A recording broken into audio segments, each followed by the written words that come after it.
अब हम स्टार्ट करने वाले हैं यूनिट 4 माइक्रो प्रोग्राम कंट्रोल। ठीक है, ये एक टॉपिक भी हमने कहीं देखा था एक यूनिट में, और इसका अपोजिट क्या था, हार्डवायर कंट्रोल। और यहाँ से यूनिट 1 से लेके 3 के अंदर जो भी हमने चीज़ें पढ़ी वो क्या थी, हार्डवायर कंट्रोल की चीज़ें थी। अब यहाँ पर हम देखने वाले हैं माइक्रो प्रोग्राम कंट्रोल की चीज़ें। तो ठीक है, तो ये यूनिट के अंदर कुछ हम ये टॉपिक्स देखने वाले हैं, जिसमें पहला टॉपिक है हमारा कंट्रोल मेमोरी। ठीक है, तो देखते हैं control memory. A computer that employs a microprogram control unit will have two separate memories, a main memory and a control memory. अगर कोई कंप्यूटर जो है वो micro program control unit follow करता है तो उसके पास दो सेपरेट मेमोरी होगी, एक मेन मेमोरी और दूसरी कंट्रोल मेमोरी। और मेन मेमोरी के अंदर जो भी हमारा डेटा है वो स्टोर होगा और प्रोसेस होगा। और कंट्रोल मेमोरी क्या है, the control memory holds fix micro program. Control memory के अंदर माइक्रो प्रोग्राम हो गए वो फिक्स हो गए, that can not be altered by any occasional user. और ये जो भी माइक्रो प्रोग्राम है उसे कोई भी यूज़र अल्टर नहीं कर पाएगा। जैसा हमारा रोम के अंदर होता है ना कि एक बार अगर आपने इंस्ट्रक्शन लिख दिया तो फिर वो कभी मिट नहीं पाएगा, यानी परमानेंटली लिखा जाएगा और उसे कोई भी अल्टर या फिर एडिट नहीं कर पाएगा।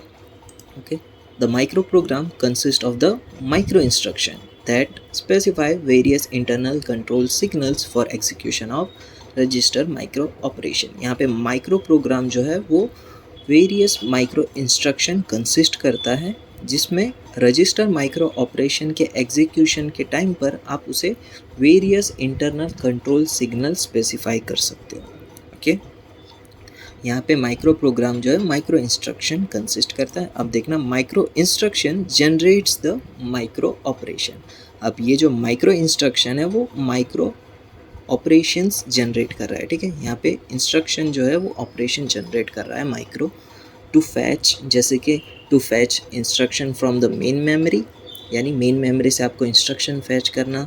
To evaluate the effective address calculate या इवेल्युएट करना। To execute the operation specified by the instruction ने जो भी ऑपरेशन दिया है उसे एग्जीक्यूट करना।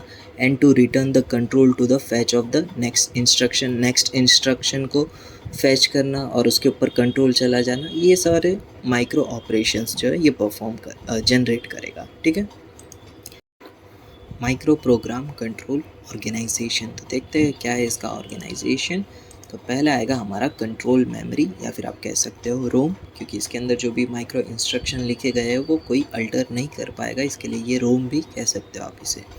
अब मान लो कि यहाँ पे आपको कोई एक माइक्रो इंस्ट्रक्शन है वो रीड करना है, तो यहाँ पे आपको क्या करना होगा, एक कंट्रोल एड्रेस रजिस्टर या फिर कार, इसमें से जो भी आपको माइक्रो इंस्ट्रक्शन रीड करना है उसका एड्रेस आपको इसको प्रोवाइड करना होगा। ठीक है, फिर ये जो भी आपको इंस्ट्रक्शन की आपने रिक्वेस्ट की थी वो यहाँ कंट्रोल डेटा रजिस्टर में चला जाएगा, और फिर यहाँ पे आप अपना डेटा जो है वो माइक्रो इंस्ट्रक्शन जो है वो आप रीड करोगे, और ये जो है कुछ कंट्रोल वर्ड जनरेट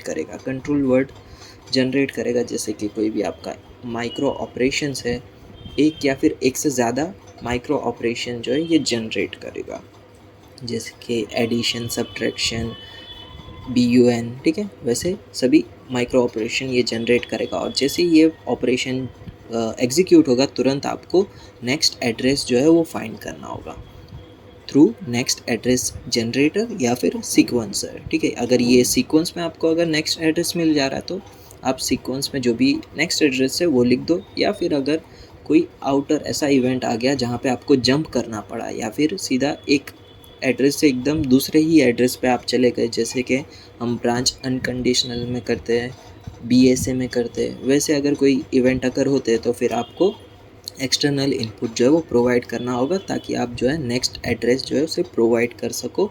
फिर ये प्रोसेस जो है रीड की, जो भी दूसरा आपको माइक्रो इंस्ट्रक्शन रीड करना है, फिर ये प्रोसेस जो है इसी तरह से चलती रहेगी। ठीक है, तो ये था हमारा माइक्रो प्रोग्राम कंट्रोल्ड ऑर्गेनाइजेशन। यहाँ तक रखते हैं।